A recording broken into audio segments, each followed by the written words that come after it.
On a day where Mac Jones goes 14 for 14 in one half of football against the New York Giants, Matt Stafford throws 4 touchdown passes against the New Orleans Saints, Sam Darnold tops them both, going 16 for 16 in one half of football and 4 touchdown passes in the first half against the Washington Commanders. Wow. Welcome to Josh's NFC West Breakdowns, where we let the film tell us what we're seeing. And what we saw on Sunday Night Football was a Seattle Seahawks team making quantum leaps in terms of their development, kicking down the door as true contenders in the NFL, and Sam Darnold entering the MVP conversation. Not only did he throw 4 touchdowns on one half of football against the Commanders, he is in the top 10 in passing yards and passing touchdowns in the NFL. The defense also had a great night, and let's not forget about the special teams too. There's a lot of great things to look at in the film, so let's get right into it. Offensively, Clint Kubiak and the Seattle Seahawks entered this game with a plan, and that plan was to use the threat of the run to exploit the Commanders on defense. And here Seattle does have 2 tight ends and a running back in the formation. They do hand the ball off, but not the way you expect.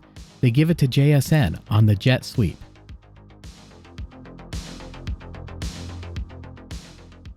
It's a great run that picks up a first down, and I love the play call. Get the ball into the hands of one of your best playmakers early in the game.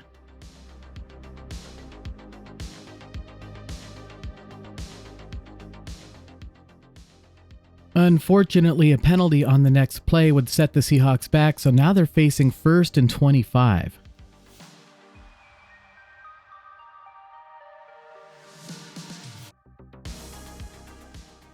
How do the Seahawks handle this? They go right back to JSN. Not to the outside, which would be the more natural move. Instead, they go to the inside. It's a tight window throw, but Sam Darnold is all over it.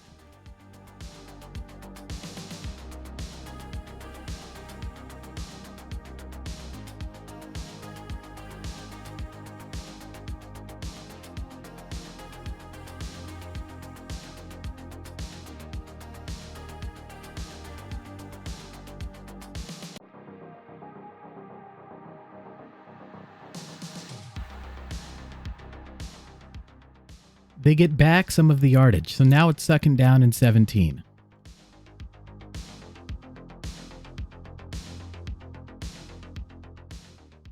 Before the snap, they put Jackson Smith and Jigba in motion, and nobody goes with them, telling the Seahawks that the Commanders are in zone.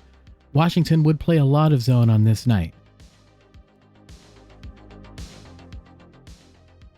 JSN just finds a hole in the zone, but he's so fast he turns it into a big gain. He picks up 14 of the 17 yards with his speed.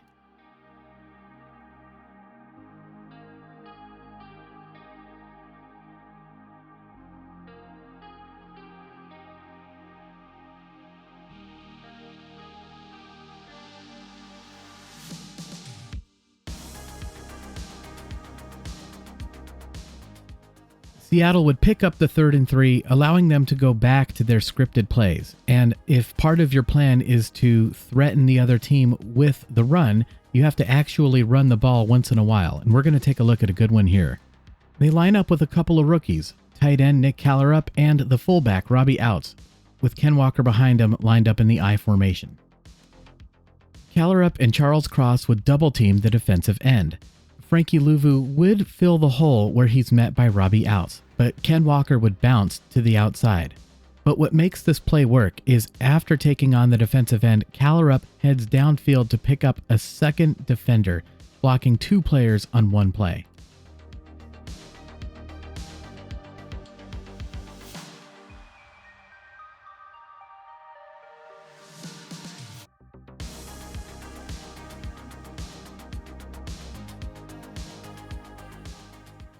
It's a 12-yard gain for Walker, who's eventually run out of bounds by Bobby Wagner.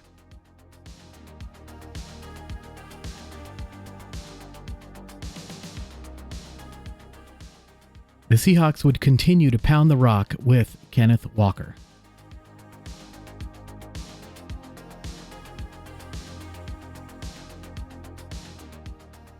Facing a 3rd down and 1, the Seahawks would attempt to execute their version of the tush push, but the league has been enforcing this very carefully against any team not named the Eagles. and the Seahawks did false start on this play.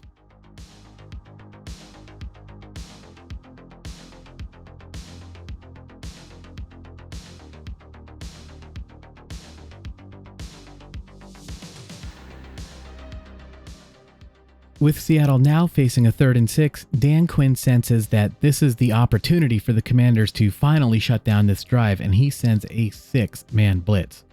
But Clint Kubiak is a step ahead, and he has called the perfect play against this defense. Ken Walker heads to the outside, and with everybody coming on the blitz, the safety is the last man who can bring him down, so he immediately widens in pursuit of Walker. And right then is when the play calls for Walker to cut back to the inside on the Texas route. Oh, and he's just tripped up, and the Commanders have to consider themselves very fortunate that that was not a touchdown.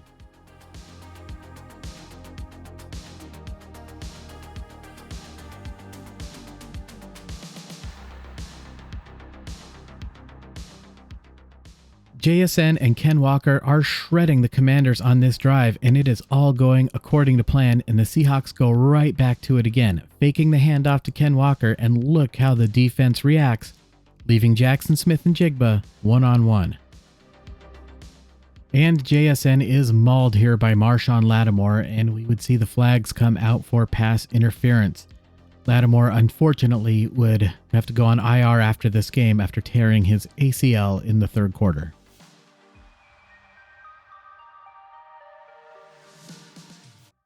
Again, the Seahawks fake the handoff to Ken Walker, and again we see a huge reaction from the Commanders' defense. And this time, it's the rookie, Torrey Horton, who's lined up one-on-one. Lattimore again grabs all over the receiver. Darnold is going to make an attempt, though. Horton does have good position here. Darnold trusts the rookie, and interestingly here, check out Sam Darnold's feet. He doesn't really have time to get them set, but still gets off a heck of a throw here. Horton makes the catch. The flag comes out for pass interference. That penalty would be declined. Touchdown Seahawks. It's a great drive for Seattle, who goes right down the field on their opening possession and scores a touchdown. About the only thing negative I can say about that drive were the penalties called on the Seattle Seahawks. Let's move ahead to the 2nd quarter, where the Commanders have a drive of their own going, and they're facing a key 4th down and 1.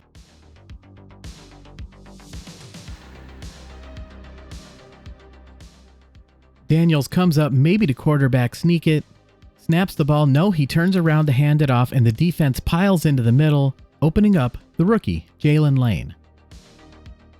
Not sure why Daniels didn't take this throw to Lane here. Could have been a big gain. Instead, he takes the easier throw to the tight end, John Bates, who still picks up the 1st down, a perfectly acceptable alternative.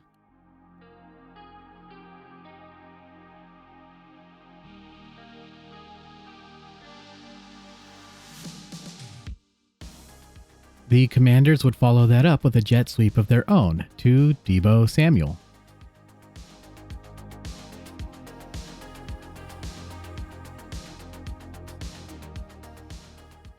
And from this angle, we get a great look. Everybody on the offensive line and the running back takes at least one step to their left, and the defense reacts accordingly, giving Deebo Samuel a head start.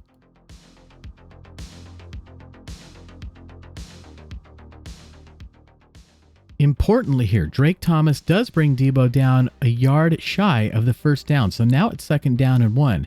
And as talented as Bill Krosky-Merritt is, he is still just a rookie, and things start to go awry for the Commanders here. If he just follows his blockers, he probably has a 1st down. On the other hand, if you're a defender and you see where this play is heading, it has got to be so tempting to try to run into that pile and do what you can to make the stop.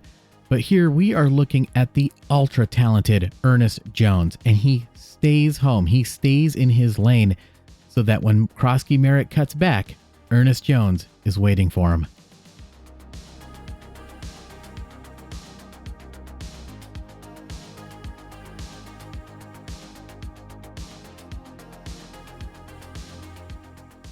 So now it's 3rd and 2, and things would continue to spiral here. We see Sam Cosmi with the egregious face mask against Ernest Jones. You see the flag come out, meaning all of this never happened. Look at the body language of the crowd here. The Commanders had a good drive going. They picked up a 4th and 1. Now it's 3rd and 17. And the best you can kind of hope for here is just to get out of this thing and punt the football. But now it's Mike McDonald's turn to send a big blitz. And that's what it looks like the Seahawks are getting ready to do. But kind of like we talked about earlier, they do send the blitz, but not in the way you expect. Ernest Jones and DeMarcus Lawrence drop back, meaning there are now 4 offensive linemen on the left side of that line blocking only 2 Seattle defenders.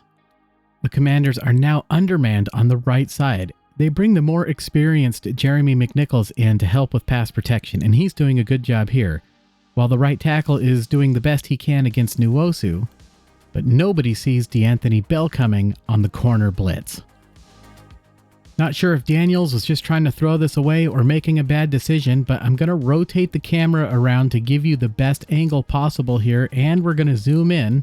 It's Ty Okada who goes and jumps up, gets that football, gets both feet down, inbounds, interception, and this sequence of events really set the stage for the rest of the game.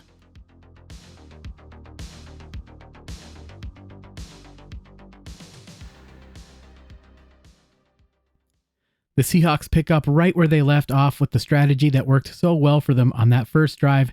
This looks like a running play to Zach Charbonnet, and here Jeremy Reeves does a good job to go around the block of Jackson Smith and Jigma, and that's a problem for the Commanders because this is not a run, it's a pass. And now, there is nobody on JSN.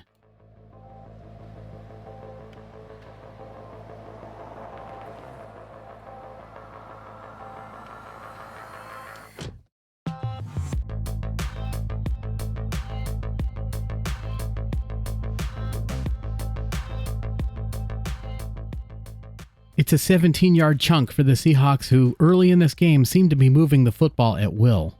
A few plays later, we would see the Seahawks lined up and ready to go on offense, and by rule, they do not have to wait for the defense, which appears to be in disarray here. They are trying to get things figured out. They do start with 2 safeties back deep, but for reasons we don't know yet, both of them would drop down.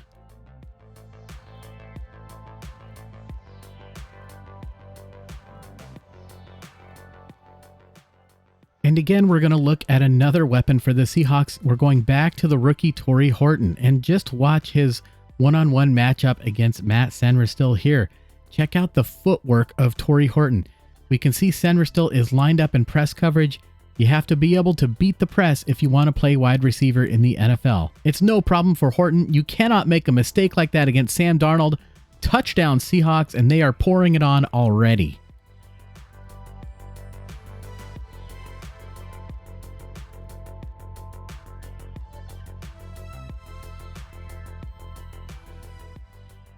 Sam Darnold is seeing the field extremely well, and what kind of defense is this by Frankie Louvu? What is this?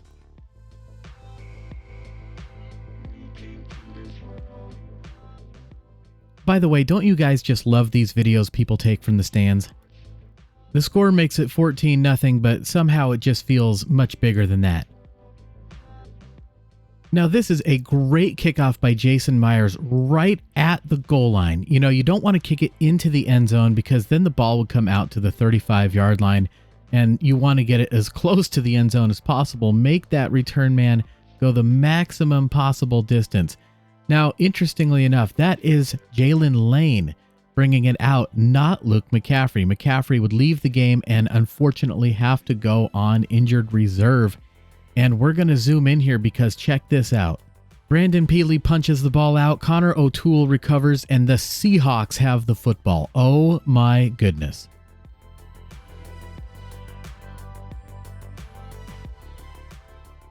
Well, Clint Kubiak has no reason to change what he's doing until Washington demonstrates they can stop it, but are the Commanders even trying?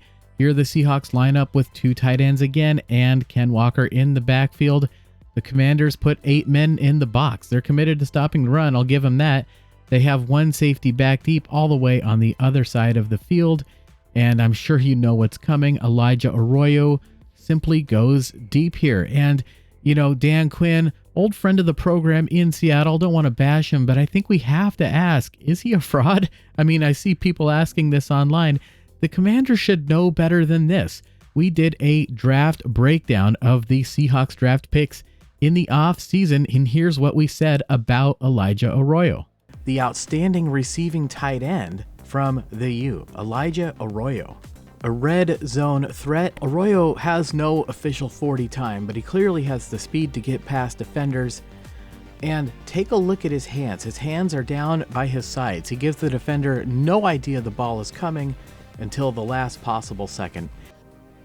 Contested catch, great concentration, and brings it in. Members of the Patreon page can access the full breakdown we did of Seattle's draft picks in the offseason.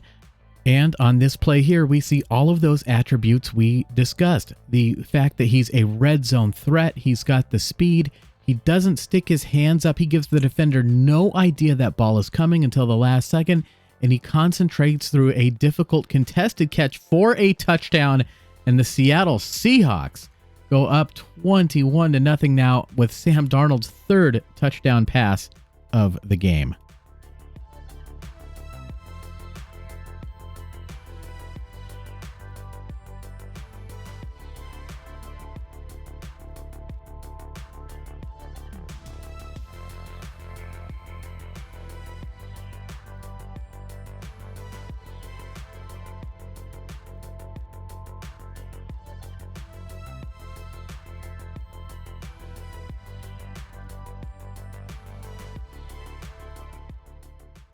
On 3rd and 5, the Commanders must pick this up. They have got to get their offense going here, and the play design is simple enough. Two receivers would push down the field, allowing Zach Ertz to get to the sideline. But there's something about this play design I don't quite like, and that is Jaden Daniels is standing on the far hash. This ball has to travel a long way. Furthermore, Daniels stumbles at the back of his drop. This ball hangs in the air, and Devon Witherspoon comes over and makes a great tackle to keep Ertz from picking up the first down. Outstanding. We're barely through the second quarter, but the Commanders feel compelled to go for it on their own 29-yard line on 4th down. Oh, and they false start. Are you kidding me?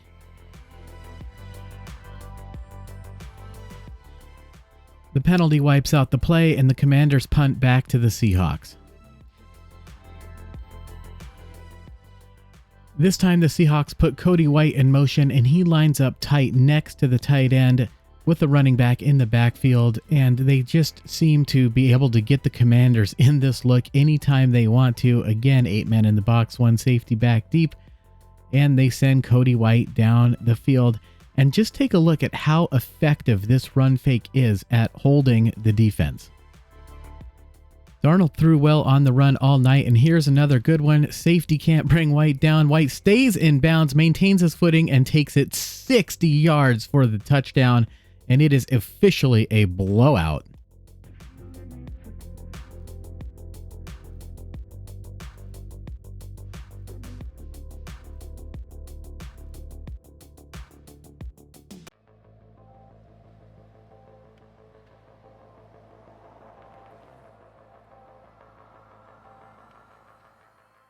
Finally, the Commanders get on the board to make the score 28-7, but there's still a little bit of time left before the end of the first half for Seattle to try to get some points.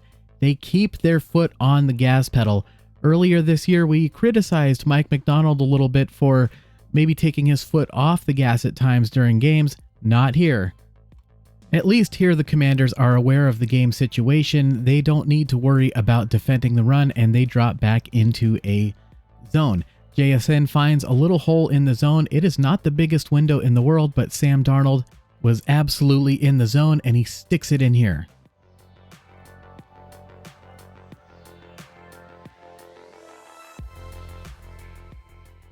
Zero sacks on the night for Sam Darnold, and he really helped out his offensive line by getting this ball out quickly all night.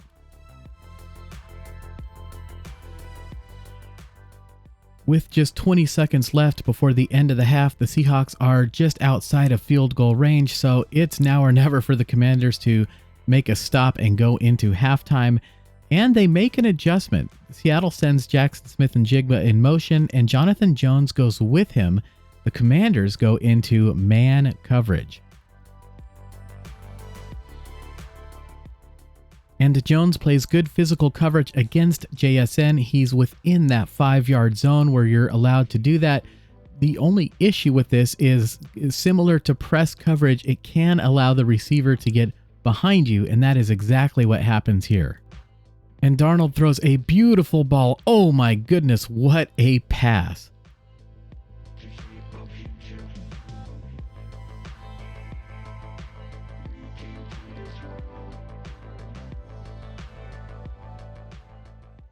Drops it right in the bucket, and that is definitely going to be on my quarterback dimes video that I do at the end of every season. Great catch by JSN too. Jason Myers would add on a field goal, and the Seahawks would go up 31-7 in the first half. There's really no point in, dragging this out any longer than we have to. This game is essentially over at this point. So let's move ahead to the fourth quarter. All right, some of you know what's coming, I'm sure. Now, there's still about 7.5 minutes to go in the game here, about halfway through that fourth quarter. So not exactly garbage time. It's definitely garbage time in terms of the scoreboard, but people are acting like there was 2 minutes to go in the game here. It wasn't quite that. Nevertheless, we do see something unfortunate here. The Commanders faked the handoff to Chris Rodriguez Jr., and part of the reason I wanted to show this play was that Sam Darnold really stole the show in this game. It's hard not to with the kind of night he had, but the defense also played tremendous. And here we see Boye Mafe. He doesn't go for the fake at all. Instead, he goes for the quarterback. He's not fooled. Daniels has to scramble, and then he lands awkwardly on his arm, and yeah, this looks like it would be pretty painful. The Seahawks leave no doubt in the final score of this game. Seattle 38, Washington 14. The Seahawks crush the Commanders on Sunday Night Football. Wow, what an unbelievable game by the Seattle Seahawks there. An unfortunate end, at the end for Jaden Daniels and the Washington Commanders. But enough about the poor Washington Commanders. Let's talk about the rich and prosperous Seattle Seahawks, because they are still in first place in the NFC West. Sam Darnold is having a phenomenal year, and it looks like there's not a lot that can slow down this team right now. Their defense and special teams are playing outstanding.